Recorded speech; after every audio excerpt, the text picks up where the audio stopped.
Assalamualaikum warahmatullahi wabarakatuh. Saya bersama dengan Pak Nori. Beliau adalah salah satu pendidik di SDN Mardi Harjo sekarang. Sebelum kita melakukan wawancara, saya ingin memperkenalkan diri dahulu. Saya Muhammad Fajar Kurnia dengan NPM 2042 3151. Saya dari kelas 4C dengan mata kuliah telah kurikulum. Di sini saya akan wawancara. Ini mengenai dengan tugas yang diberikan oleh dosen Pak Tio.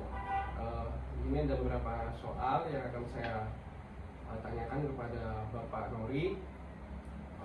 Langsung saja Pak. Yang pertama mengenai tentang kurikulum. Jadi apakah Bapak memahami tentang kurikulum Merdeka dan perubahan kurikulum nasional akan datang?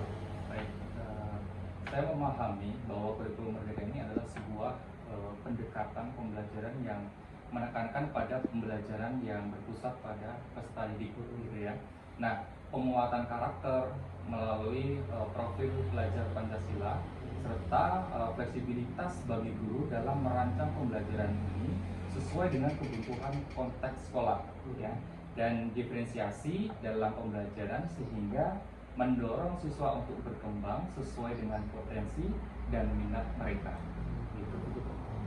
Lanjut Pak, bagaimana pandangan Bapak tentang kurikulum Merdeka dan perubahan kurikulum nasional yang akan datang? Nah, menurut saya ini kurikulum Merdeka merupakan langkah maju, ya, dalam dunia pendidikan di Indonesia karena memberikan ruang yang lebih besar bagi kebebasan belajar, kemandirian guru, serta penguatan karakter siswa melalui profil pelajar Pancasila. Nah, kurikulum ini mendorong pendekatan pembelajaran yang lebih kontekstual, ya, relevan dan berpihak pada peserta didik sehingga siswa tidak hanya dituntut untuk menguasai pemahaman materi tetapi juga mampu berpikir kritis, kreatif dan berkolaborasi. Lanjut Pak, perbedaan apa yang mendasar yang Bapak telah rasakan dan implementasikan antara kurikulum 2013 dengan kurikulum Merdeka? Baik, berdasarkan perbedaan ini yang saya rasakan antara kurikulum 2013 dengan kurikulum Merdeka. Nah, itu pada pendekatan pembelajaran, peran guru dan fleksibilitas kurikulum. Nah, kalau pada kurikulum 2013 ini pembelajaran cenderung lebih terpaku pada buku teks, ya. Kemudian padat materi dan bersifat seragam nasional sehingga guru memiliki ruang yang terbatas dalam pengembangan pembelajaran yang sesuai, gitu kan, kebutuhan siswa itu. Nah, kalau kurikulum Merdeka ini memberikan kebebasan yang lebih besar kepada guru untuk merancang pembelajaran yang kontekstual, diferensiasi, dan berpusat pada peserta didik. Seperti itu. Jadi kurikulum Merdeka ini lebih membebaskan siswanya untuk Iya. Lanjut Pak, apa tanggapan Bapak terkait isu ganti menteri, ganti kurikulum? Kalau terkait isu ini, saya berpandangan bahwa perubahan kurikulum ini seharusnya tidak semata-mata didasarkan pada pergantian kepemimpinan, ya, gitu kan, melainkan pada evaluasi menyeluruh terhadap pengetahuan pendidikan nasional dan perkembangan zaman. Memang benar bahwa setiap menteri ini memiliki sebuah visi dan misi dan kebijakan masing-masing. Namun pendidikan merupakan fondasi yang jangka panjang, artinya seperti itu, ya. Nah, sering mengganti kurikulum juga membingungkan para guru, para siswa dan para orang tua, seperti itu. Jadi Bapak mungkin kurang setuju Pak? Iya. Lanjut Pak, apakah sekolah Bapak telah menerapkan kurikulum Merdeka secara ideal? Nah, kalau sekolah kami ini masih berupaya, Mas, menerapkan kurikulum Merdeka secara bertahap dan terus berproses menuju penerapan yang ideal, seperti itu. Karena beberapa prinsip utama kurikulum Merdeka ini seperti pembelajaran berdiferensiasi, proyek penguatan profil belajar Pancasila serta fleksibilitas dalam merancang pembelajaran mulai dijalankan oleh guru dengan semangat yang komitmennya tinggi. Jadi Pak, tema apa yang Bapak paling sering dipilih dalam implementasi P5 pada kurikulum Merdeka? Kalau saya lebih suka gaya hidup berkelanjutan, Mas.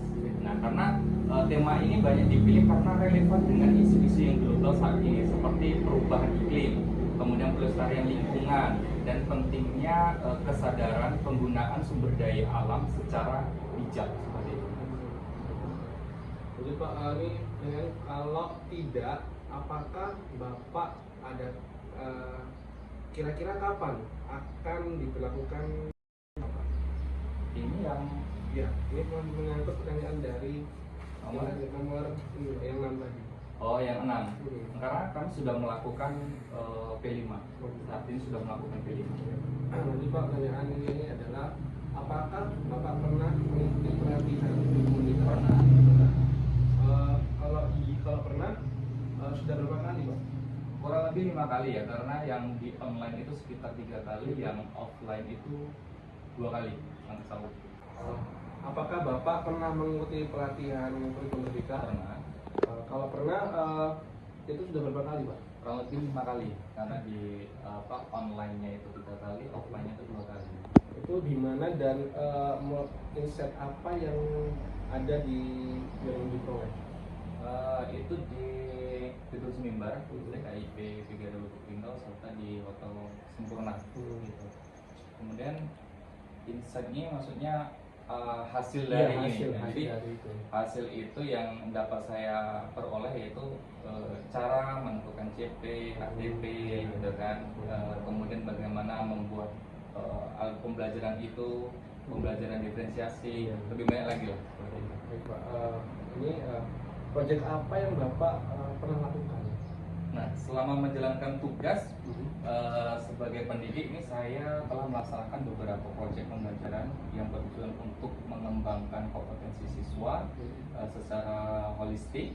Salah satunya adalah proyek yang pernah saya lakukan itu proyek penguatan profil pelajar Pancasila atau P5 dengan tema gaya hidup berkelanjutan, di mana siswa diajak untuk mengenal, menerapkan pola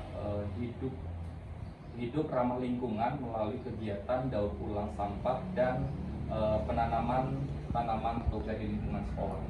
Jadi sudah banyak sekali Bapak ya proyek itu. Baik, ini ada terkait dengan profil pelajar Pancasila, profil yang mana yang instan dan yang diimplementasikan dalam pembelajaran.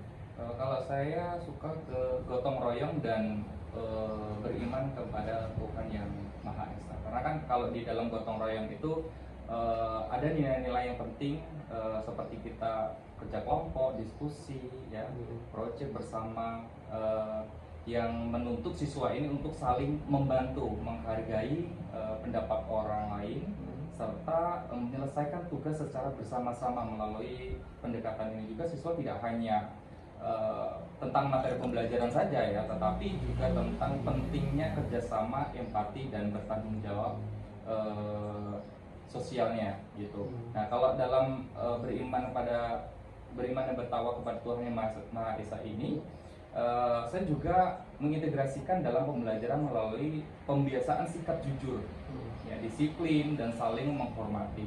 Saya meyakini bahwa penerapan profil pelajar Pancasila ini secara konsisten akan membentuk karakter siswa yang tidak hanya cerdas secara akademik, tetapi juga berakhlak baik, siap menjadi warga negara yang tangguh di masa depan. Pak, ini sebenarnya adalah apakah harapan Bapak dengan melaksanakan kurikulum Merdeka ini? Kalau harapan saya adalah terciptanya pembelajaran yang lebih bermakna dan menyenangkan dan relevan bagi peserta didik, seperti itu. Saya juga berharap kurikulum ini mampu mendorong siswa untuk lebih aktif, kreatif, dan mandiri dalam belajar sehingga potensi dan bakat mereka ini dapat berkembang secara optimal, seperti itu. Apakah kurikulum Merdeka sesuai dengan kebutuhan siswa dan pembelajarannya seperti apa Pak? Kalau kurikulum Merdeka ini kan dirancang untuk lebih fleksibel, Iya. ya, lebih fleksibel dan responsif terhadap kebutuhan siswa serta perkembangan zaman. Dengan pendekatan yang berpusat kepada peserta didik, kurikulum Bagaimana interaksi guru dengan siswa selama implementasi kurikulum Merdeka? Nah, kalau interaksi ini antara guru dan siswa ini dalam kurikulum Merdeka ini sangat penting ya, Iya. untuk menciptakan suasana belajar yang aktif dan inklusif ya. Hmm. Guru ini berperan sebagai fasilitator yang mendampingi siswa dalam mengeksplorasi materi dan pengembangan kompetensi sesuai dengan minat dan kebutuhan masing-masing. Jadi interaksi dengan siswa ini sangat diperlukan. Iya, sangat diperlukan. Jadi Pak, ini ada pertanyaan terakhir, bagaimanakah Bapak merasukkan unsur literasi, statistik, HOTS, dan 5 keterampilan abad 21 di dalam model yang Bapak buat? Untuk memasukkan literasi, sintetik, HOTS, dan P5 serta keterampilan abad 21 ya. Ini dalam modul saya ini adalah merancang kegiatan pembelajaran yang mengintegrasikan semua aspek tersebut secara holistik. Yang pertama itu adalah unsur literasi. Nah, ini akan saya masukkan itu melalui pembelajaran yang melibatkan membaca teks, analisis sumber gitu ya, kemudian informasi dan penggunaan bahan bacaan yang beragam untuk memperkaya pengetahuan siswa. Nah, untuk saintifik ini saya akan mengarahkan siswa untuk melakukan eksperimen dan observasi seperti itu ya. Nah, kalau HOTS ini adalah menghasilkan soal-soal ya di dalam, setelah pembelajaran kita kasih soal-soal yang berbasis HOTS. Nah, kemudian kalau P5 ini saya akan memastikan bahwa setiap aktivitas yang dirancang ini mendukung penguatan nilai-nilai Pancasila. Mungkin itu saja Pak wawancara yang dapat saya lakukan Bapak. Ini mohon maaf lah mengganggu waktu Bapak. Mungkin kita akan bertemu lagi di pertemuan selanjutnya. Saya akhiri. Wabillahi taufiq wal hidayah. Wassalamualaikum warahmatullahi wabarakatuh. Waalaikumsalam.